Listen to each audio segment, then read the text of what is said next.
오늘 음녀 바벨론에 대한 심판이라는 제목으로 하나님 말씀 증거하겠습니다.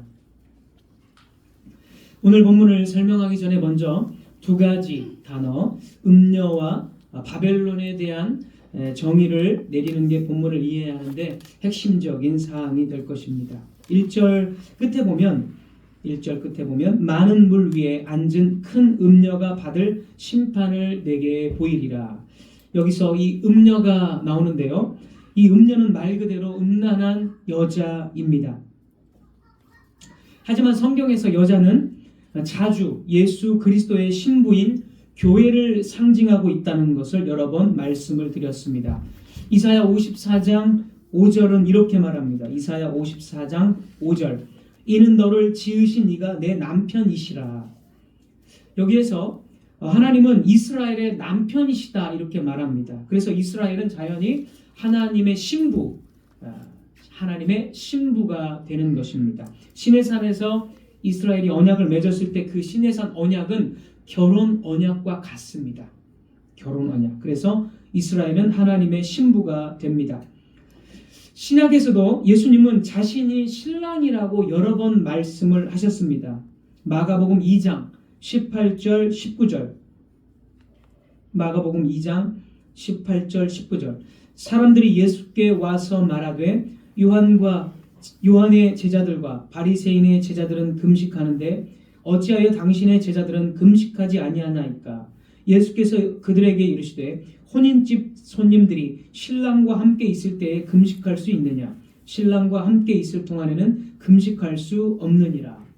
여기서 예수님은 자신을 신랑이다 라고 말씀하시면서 자신과 함께 있는 제자들은 신부입니다. 신부. 그래서 금식할 필요가 없다라고 말씀을 하셨습니다. 이런 말씀들은 굉장히 많습니다. 마태복음 25장에서 우리가 열처녀 비유, 이것도 예전에 설교를 한 적이 있는데 열처녀 비유는 신랑을 기다린다고 합니다. 신랑. 그러니까 신랑이신 예수님을 기다리기 때문에 이 10명의 여자는 교회를 상징하는 것입니다.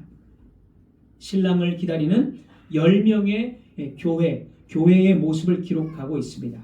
이렇게 성경에서 여자는 주님의 신부를 상징합니다.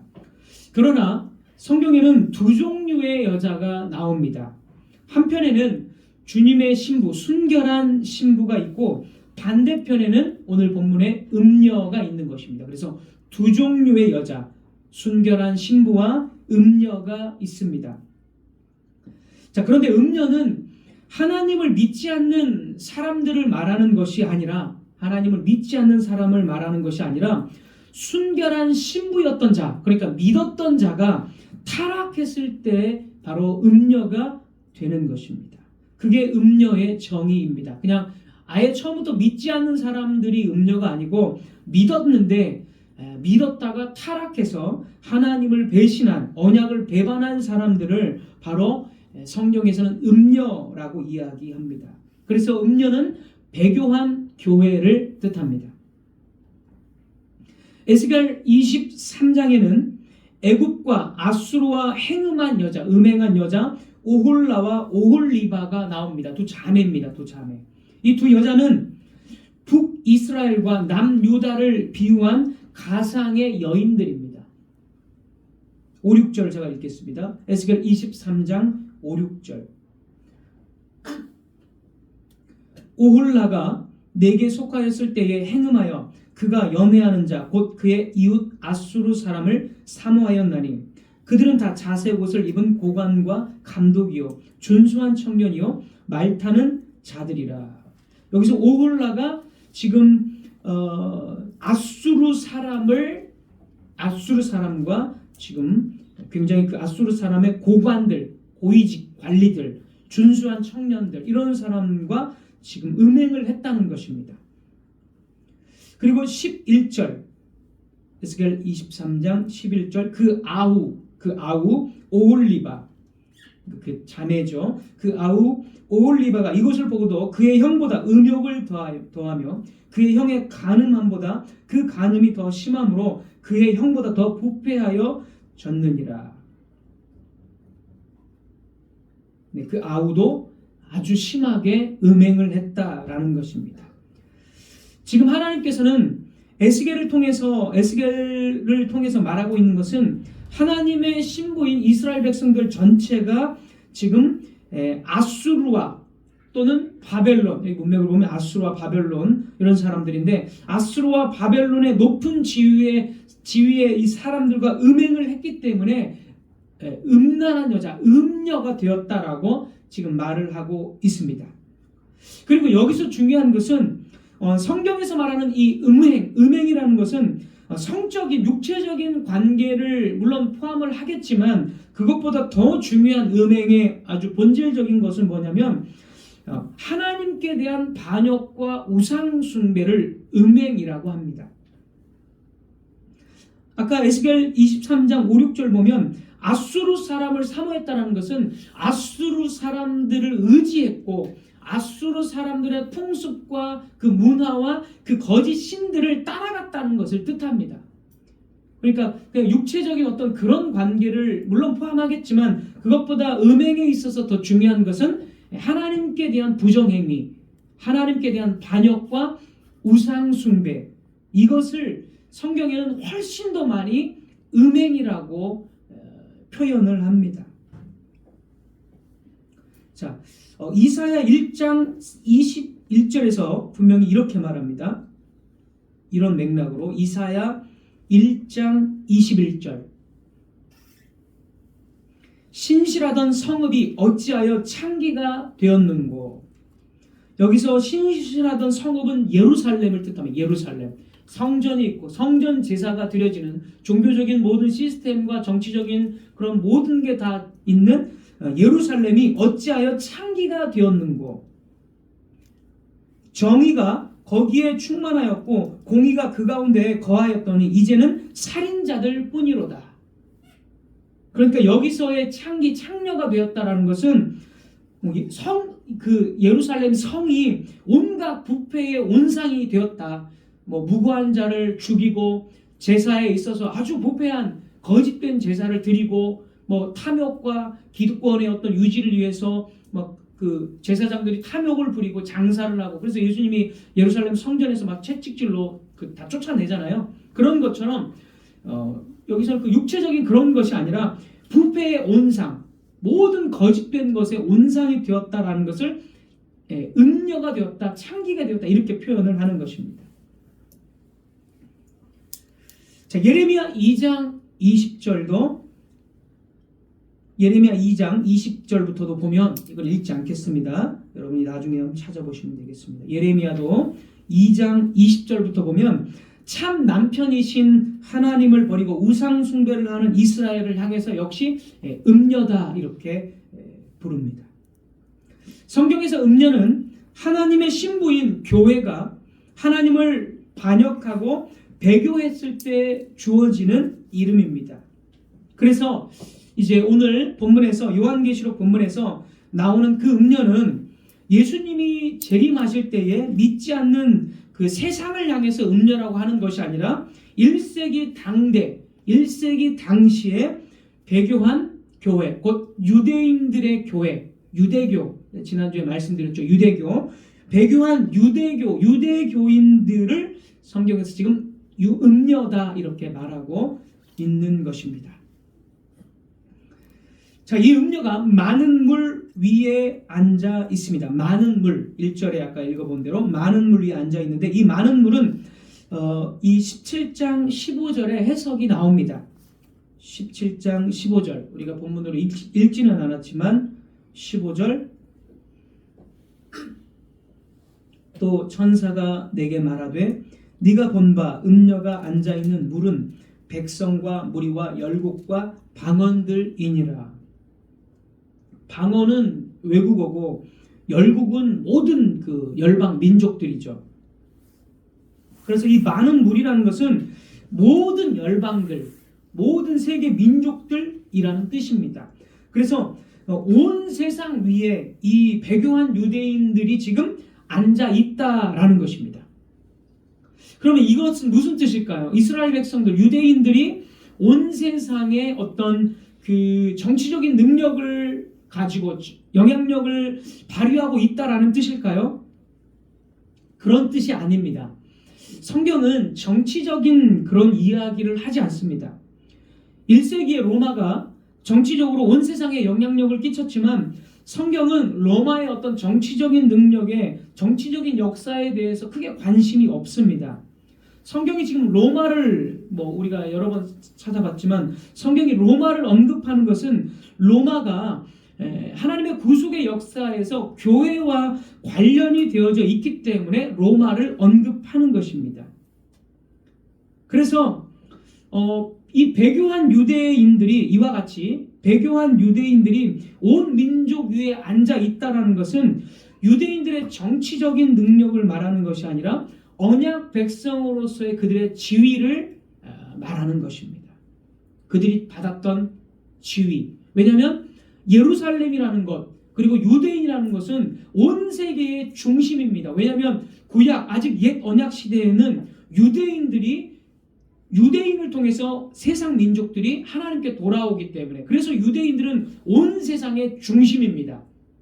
그런 의미입니다. 영적인 의미. 이스라엘 백성들만이 언약이 있고 율법이 있기 때문에 온 세상을 중재하고 제사장 나라의 역할을 하는 그러한 직분자, 그 직분자들이 유대인들이기 때문에 유대인들은 온 세상의 중심이고 예루살렘은 온 세상의 중심이라고 말할 수 있습니다. 성경은 실제로 그렇게 이야기합니다. 그 선지서를 보면. 그런 의미로서 유대인들의 언약을 먼저 받은 그 지위를 지금 말하고 있는 것입니다. 그래서 이스라엘이 세계 민족들을 정치적으로 통치하는 것이 아니라 언약 백성으로서의 어떤 지위를 부여받은 것을 많은 민족들 위에 앉았다. 그 음녀가 그렇게 앉았다라는 이런 언약적인 의미로 우리는 해석을 해야 합니다. 자, 2절 계속 보겠습니다. 2절 보겠습니다. 땅의 임금들도 그와 더불어 음행하였고 땅에 사는 자들도 그 음행의 포도주에 취하였다 하고, 땅의 임금들, 유대인 지도자들을 뜻하는 것이고요. 땅에 사는 자들도 다 유대인들을 지칭합니다. 그래서 유대인 지도자들이 누구와 더불어, 여기서는 이제 거의 동의어지만 예루살렘과 더불어 음행하였다, 이렇게 표현을 해도 됩니다. 왜냐하면 아까 이사야 1장 21절에 예루살렘이 창기가 되었다라고 이야기하죠. 거룩한 성 예루살렘이 음녀의 도시가 되었기 때문에 계속해서 예루살렘에 있는 종교적인 제도와 그런 부패한 제도를 통해서 유대인들 지도자들이 계속 음행하는 거죠. 부패에 가담하고 이득을 취하고, 그리고 포도주에 취하고. 자, 그런 의미가 되겠습니다. 자, 이어서 3절입니다. 3절. 성령으로 나를 데리고 광야로 가니라. 내가 보니 여자가 붉은 빛 짐승을 탔는데 그 짐승의 몸에 하나님을 모독하는 이름들이 가득하고 7머리와 10뿔이 있으며, 이 음녀 여자가 짐승을 탔는데 그 짐승은 하나님을 모독하는 이름과 7머리와 10뿔이 있습니다. 자, 이것은 이미 우리 13장에서 바다 짐승 로마를 언급할 때 나온 표현입니다. 그래서 지금 음녀는 누구 등에 탄 거예요? 로마의 등에 탄 겁니다. 13장에 이미 이 표현들이 나오기 때문에 이 짐승은 바다 짐승 로마입니다. 그래서 이 음녀 유대인들은 짐승 로마와 연합했다라는 것을 지금 이 구절에서 보여주고 있습니다. 이것은 예전에도 몇 주 전에도 제가 말씀을 다 드린 겁니다. 유대인들의 로마와의 연합. 그리고 4절은 음녀의 모습을 아주 화려한 거짓된 어떤 그런 모습들, 참된 모습이 아니라 아주 거짓된 것으로 치장한 그런 모습을 4절에서 묘사를 해주고 있습니다. 이것은 제가 그냥 시간 관계상 생략하고 넘어가겠습니다. 그 다음에 이제 5절입니다. 5절에 이제 중요한 것이 바로 바벨론입니다. 이제 아까 음녀에 대해서 말씀을 드렸고, 바벨론 5절 한번 보겠습니다. 그의 이마에 이름이 기록되었으니 비밀이라, 큰 바벨론이라, 땅의 음녀들과 가증한 것들의 어미라 하였더라. 음녀의 또 다른 상징적인 이름이 바로 바벨론이라는 것입니다. 여기서 이제 바벨론이 무엇인지 몇 가지만 제가 간략하게 말씀을 좀 드리겠습니다. 한 세 가지 정도의 개념이 바벨론에 있습니다. 바벨론. 첫 번째로 바벨론 하면 가장 먼저 떠오르는 것이 창세기 11장의 바벨탑입니다. 바벨탑. 이 바벨탑은 우리가 잘 알듯이 하나님께 대한 반역의 상징입니다. 바벨탑은 하나님께 대한 반역의 상징.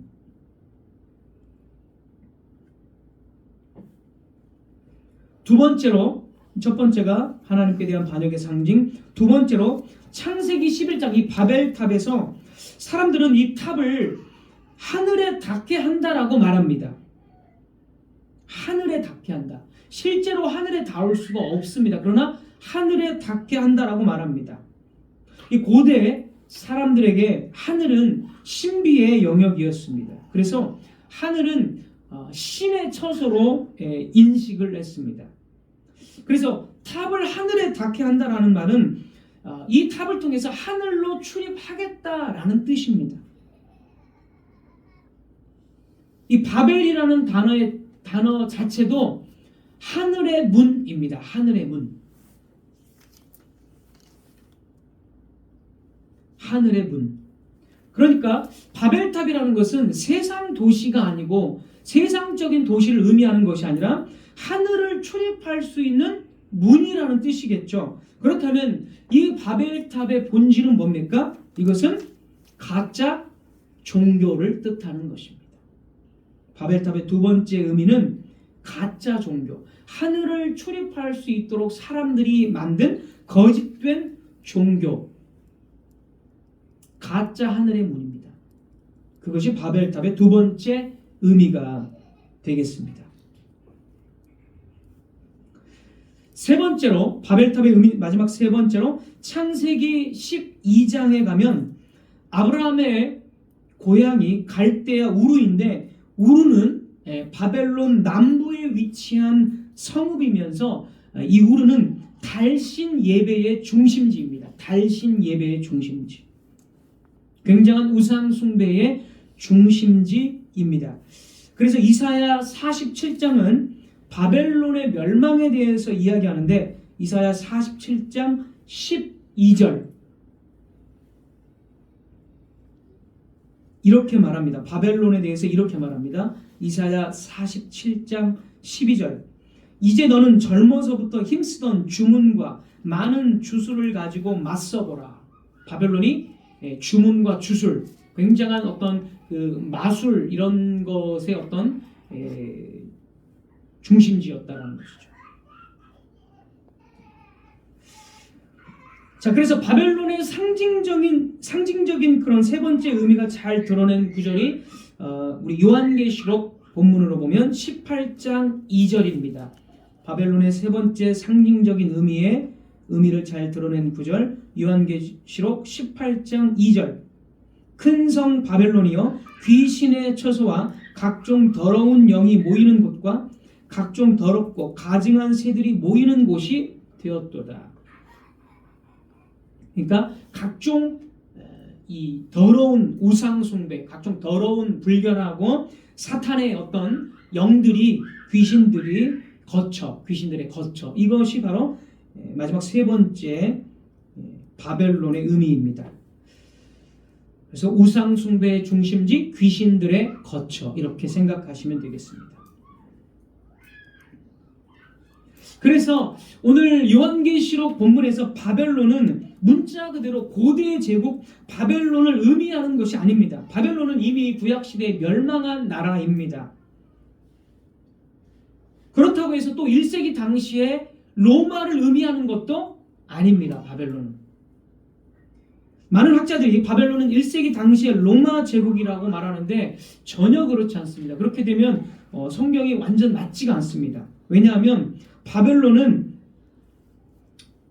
여러분도 아시겠지만 유대인들을 지칭하고 있기 때문에, 바벨론은 아까 세 가지 의미를 말씀드린 것처럼 하나님을 반역하고 거짓된 종교, 거짓된 종교적 제도로 변해버리고 그리고 우상 숭배의 더러운 곳, 귀신의 처소가 된 예루살렘 또는 배교한 유대인들을 지칭하는 것입니다. 많은 요한계시록 많은 구절들에서 바벨론은 전부 다 유대인들에게 해당된 말씀으로 다 설명을 합니다. 오늘 마지막 구절 6절도 한번 보십시오. 6절. 바벨론이 유대인들과 예루살렘 도시라는 것이 확실하게 증거가 됩니다. 6절 제가 한번 읽겠습니다. 또 내가 보매 이 여자가 성도들의 피와 예수의 증인들의 피에 취한지라. 이 여자 음녀 바벨론이죠. 자, 음녀가 성도들과 증인들의 피에 취했다는 것은 성도들을 다 죽이고 그것을 굉장히 기뻐했다는 겁니다.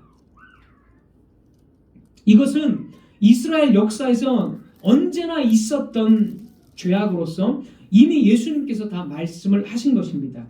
마태복음 23장 35절에서 37절, 마태복음 23장 35절에서 37절의 복음서의 말씀과 똑같은 말씀입니다. 사실 예수님께서 이렇게 말씀하십니다. 그러므로 의인 아벨의 피로부터 성전과 제단 사이에서 너희가 죽인 바가랴의 아들 사가랴의 피까지 땅 위에서 흘린 의로운 피가 다 너희에게 돌아가리라. 36절 내가 진실로 너희에게 이르노니 이것이 다 이 세대에 돌아가리라. 37절 예루살렘아 예루살렘아 선지자들을 죽이고 내게 파송된 자들을 돌로 치는 자여. 예루살렘이 바로 성도들의 피에 취한 자예요. 유대인들과 예루살렘이.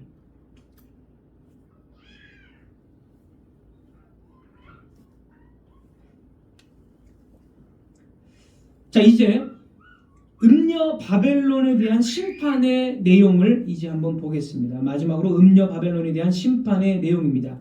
우리 본문을 읽지는 않았지만 16절을 한번 보시기 바랍니다. 요한계시록 17장 16절.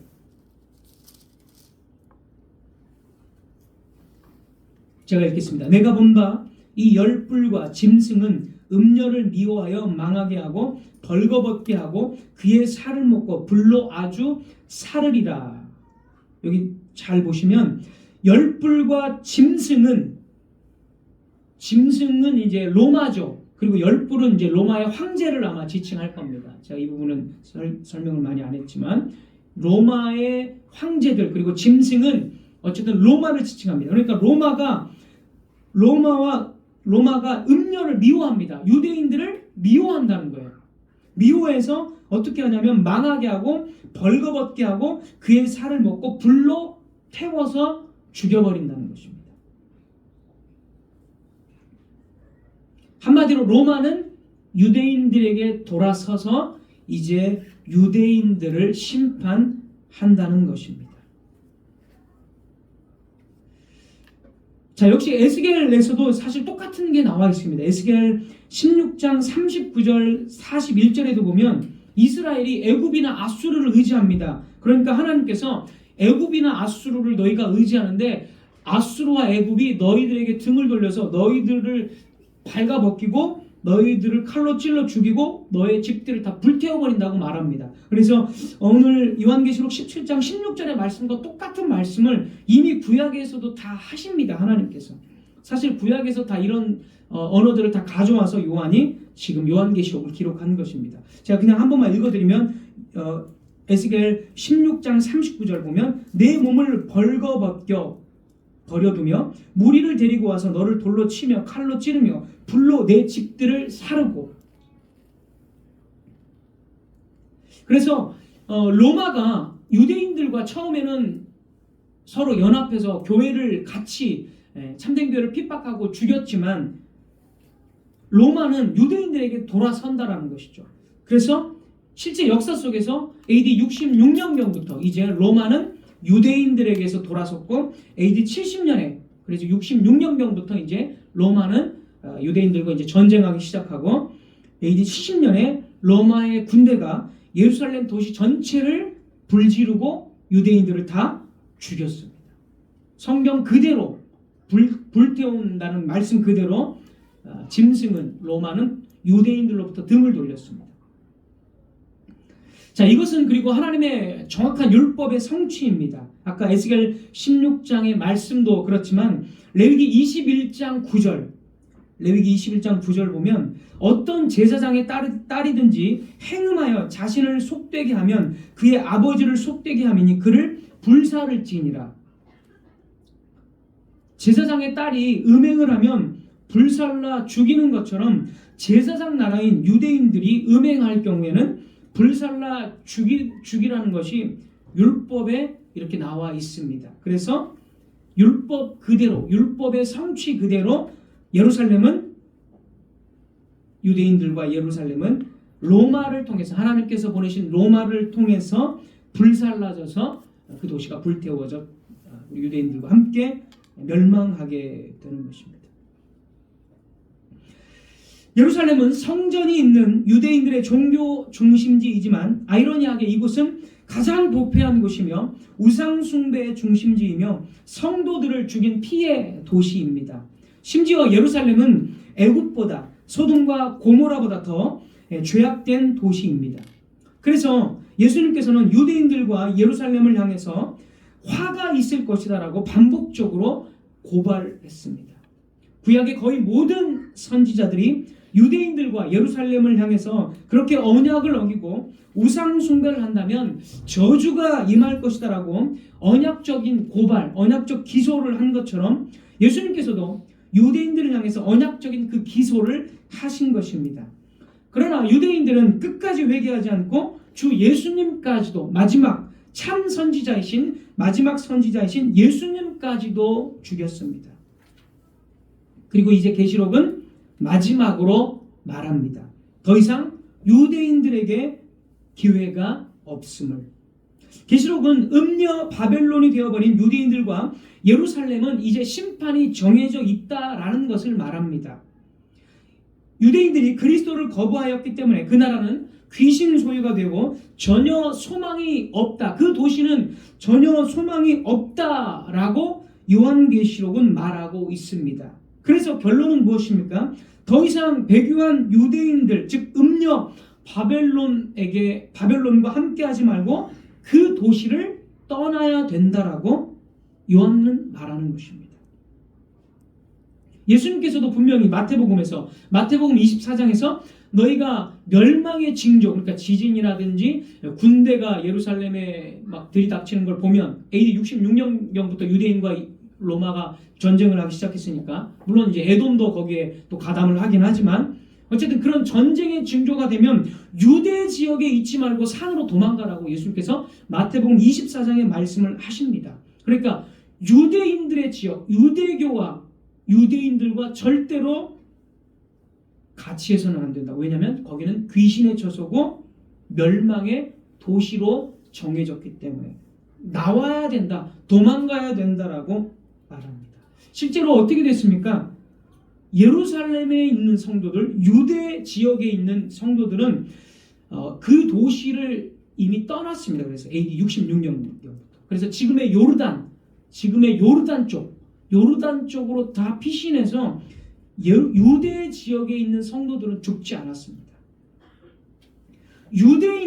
배교한 유대인들만 예루살렘을 지키겠다고 싸우면서 다 죽은 것입니다. 성도들은 죽지 않고 지금의 요르단 지방으로 다 흩어져서 성도들은 살게 되었습니다. 그래서 요한계시록은 분명하게 말합니다. 요한계시록 18장 4절입니다.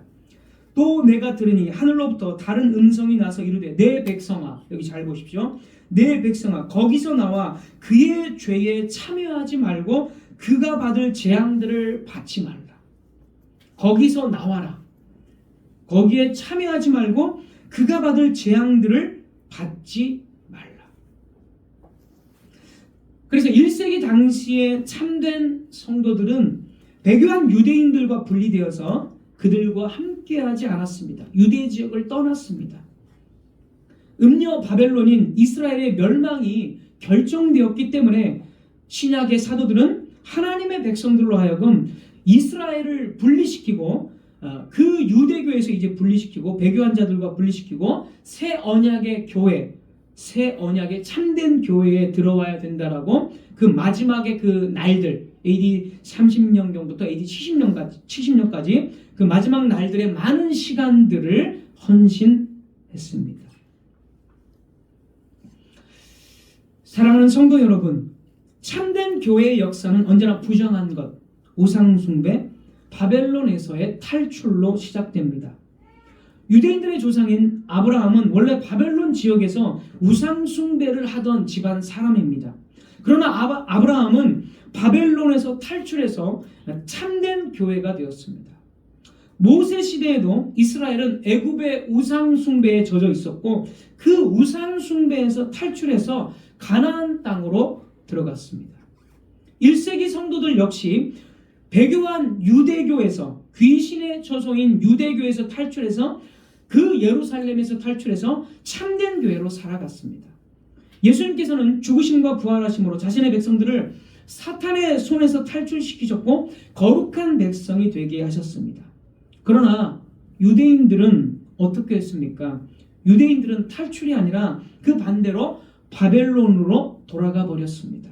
그래서 유대인들은 혈통으로는 아브라함의 자손들이지만 실제로는 사탄의 후손이며 음녀 바벨론이라고 말하는 것입니다.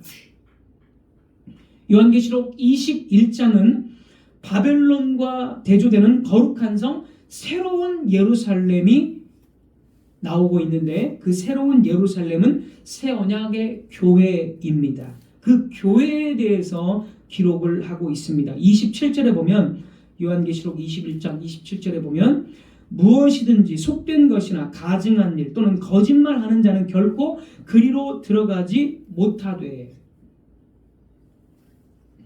교회는 어떤 곳이냐면 바벨론과 대조되는 속된 것, 가증한 일, 거짓말하는 자, 이러한 우상숭배자들은 절대로 아름다운 새 신부인 교회에 들어오지 못한다라고 요한계시록 21장 27절에서 말하고 있는 것입니다. 하나님께서는 음녀 바벨론 성은 심판하시지만 거룩한 성, 거룩한 신부인 교회는 보존하십니다. 계시록 21장 22장에서는 교회는 말할 수 없는 영광과 순결한 신부의 모습으로 그려지고 있습니다. 여러분, 우리는 이전에 어떤 존재였습니까? 우리는 죄의 노예였고 사탄의 손아귀에서 세상을 섬기고 자기 자신을 숭배하고 죄악을 좋아하는 우상 숭배자들이었습니다. 그러나 예수 그리스도께서 우리를 거기에서 탈출시켜서 당신의 순결한 신부로 삼아 주셨습니다.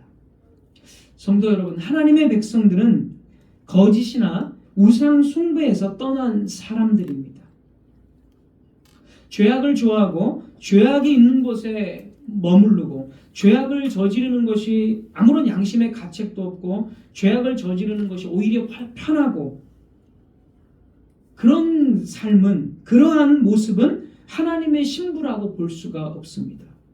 하나님의 신부라면 죄악된 일을 할 때는 그 양심이 찔려서 너무나 고통스럽고 하루라도 빨리 회개하지 않으면은 삶이 정말 너무나 불안하고 그래서 하나님께 부르짖을 수밖에 없는 것, 그것이 바로 거룩함 가운데 불결한 것에서 탈출한 거룩한 하나님의 신부의 모습입니다. 내가 죄악을 저질렀는데도 아무런 불편함을 느끼지 못하고 아무런 양심의 가책을 못 느낀다는 것은 내가 죄악을 떠나지 않았기 때문이 아닌가라고 우리는 생각해 볼 수 있어야 합니다. 우리가 하나님을 섬기는 하나님의 신부가 되었다는 사실을 기억합시다. 이 신부는 하나님과 결혼 언약 가운데 있는 신부입니다. 이 신부가 하나님이신 남편을 버리고 세상을 향해 갈 때, 죄악을 향해 갈 때 음녀가 될 수도 있다는 사실 또한 우리는 기억합시다. 음녀도 신부도 그 모든 그 근원은 교회에 있습니다. 처음에는 음녀도 교회였습니다. 유대인들의 교회는 구약시대 때 하나님의 순결한 신부였습니다. 그러나 그들이 끊임없이 하나님을 거역하고 음행을 일삼자 그들은 음녀로 전락했습니다. 그리고 결국 이들은 새롭게 신부로 선택된 신약 교회를 죽이려고 하는, 정말 죽이려고 하는 아주 타락한 음녀가 되었습니다. 여러분, 우리는 혼잡한 시대를 살고 있습니다. 많은 교회들이 하나님과의 결혼 언약을 파기하고 하나님께로부터 떠나는 것을 목격하는 시대를 살고 있습니다. 하나님의 신부로서 살아가는 것이 아니라 그런 거룩한 신부, 순결한 신부의 모습보다는 세상적으로 살아가는 그런 교인들이 너무나 많이 보입니다. 또한 잘못된 사상들, 이단적인 사람, 이단적인 교리나 사상들, 이단적인 사람을 쫓아가는 그런 거짓된 신부들이 우리 주변에 너무나 많이 있습니다. 우리는 이 사실들을 보면서 무엇을 깨닫습니까? 교회가 교회되는 것은, 신부되는 것은 진실로 하나님의 언약 안에 있을 때만 되는 일입니다. 만약 우리가 참되신 하나님을 알아가고 그분을 사랑하는 것보다 세상의 즐거움에 취하고 이 땅의 것만 채우려고 한다면 그것은 벌써 음녀의 유혹에 깊이 빠져버린 것이라고 할 수 있습니다. 그 사람은 음녀가, 사탄의 회가 될 수도 있음을 우리는 분명한 경고로 받아들여야 합니다. 여러분은 어떻습니까? 여러분은 주 예수 그리스도와의 결혼 언약 안에 신실하게 살아가고 있습니까? 여러분은 참되신 하나님을 가장 첫 번째로 사랑하고 살아가고 있습니까?